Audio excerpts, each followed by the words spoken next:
सिंध जी सरज़मीन जंहिंखे सदियुनि खां सूफ़ियनि, दरवेशनि ऐं आशिक़नि पंहिंजी मुहबत ऐं फ़िकर सां महकायो आहे। उते हिकु अहिड़ो आफ़्ताबु उभिरियो जंहिं जी रोशनी अॼु बि दिलनि खे मुनव्वर करे थी। उहो आफ़्ताबु हो शाह अब्दुल लतीफ़ भिटाई, जंहिंखे सिंध जो रूह, सुर जो सुल्तान ऐं मुहबत जो पैगंबर चयो वञे थो। भिट शाह जे वारियासी टुकरे ते जॾहिं हू जनमु वरितईं, तॾहिं कंहिंखे ख़बर न हुई त हीउ नंढड़ो ॿारु अॻिते हली सिंध जी सुञाणप बणिजी वेंदो। नंढपिण खां ई हुन जी तबियत में संजीदगी, ख़ामोशी ऐं ग़ौर फ़िकर नुमायां हुई। जॾहिं ॿिया ॿार रांदीगनि में मगन हूंदा हुआ, तॾहिं लतीफ़ साईं अकेलो वेही फितरत सां ॻाल्हियूं कंदो हो। हू वणनि जे सुरसुराहट, पखीअ जी टहिकनि ऐं दरिया जी लहरनि में बि को राज़ ॻोल्हींदो हो। लतीफ़ साईं जो दिलि इश्क़ सां भरियल हो, पर उहो इश्क़ सिर्फ़ इंसाननि सां न, पर सॼी काइनात सां हो। हुन पंहिंजी शाइरीअ में मारई, ससूई, मूमल, सूरठ ऐं नूरीअ जहिड़नि किरदारनि ज़रिए वफ़ा, सब्र, जदोजहद ऐं सचाई जो पैग़ाम ॾिनो। हुन ॿुधायो त हक़ीक़ी इश्क़ इहो आहे जेको इंसान खे पंहिंजे पाण खां मथां खणी वञे थो। चयो वञे थो त लतीफ़ साईं केतिरा ई सफ़र कया, हू रेगिस्ताननि में घुमियो, जबलनि में वेठो, दरियाहनि किनारे मुराक़बो कयो। हुन ग़रीबनि, मालूदनि, मुहाणनि ऐं मिसकीननि सां वक़्तु गुज़ारियो। हुन वटि अमीर ऐं ग़रीब में को बि फ़र्क़ु न हूंदो हो। संदसि नज़र में सभु इंसान बराबरि हुआ। हुन चयो त जेको माण्हू दिलि साफ़ रखे थो, उहो ई अल्लाह जे वेझो आहे।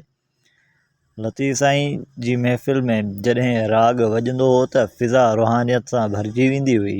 संदसि रिसाले जा सुर जॾहिं ॻाया वेंदा हुआ त ॿुधंदड़नि जूं अखियूं आलियूं थी वेंदियूं हुयूं। ऐं हिकु मशहूरु वाक़ियो बि आहे त जॾहिं माण्हुनि हुन खां पुछियो त अव्हां जो मज़हब कहिड़ो आहे, लतीफ़ साईं मुस्कुराए चयो, मुंहिंजो मज़हब मुहबत आहे। हुन हमेशह इंसानियत, अमन ऐं एहतियात जी ॻाल्हि कई। हुन नफ़रत, हसद ऐं फ़िरक़ेवारियत खे रद्द कयो। संदसि तइलीम हुई त इंसान पंहिंजे अंदर जी ऊंदहि ख़तमु करे त दुनिया पाण रोशन थी पवंदी। लतीफ़ साईं जी ज़िंदगीअ सादगीअ जो मिसाल हुई।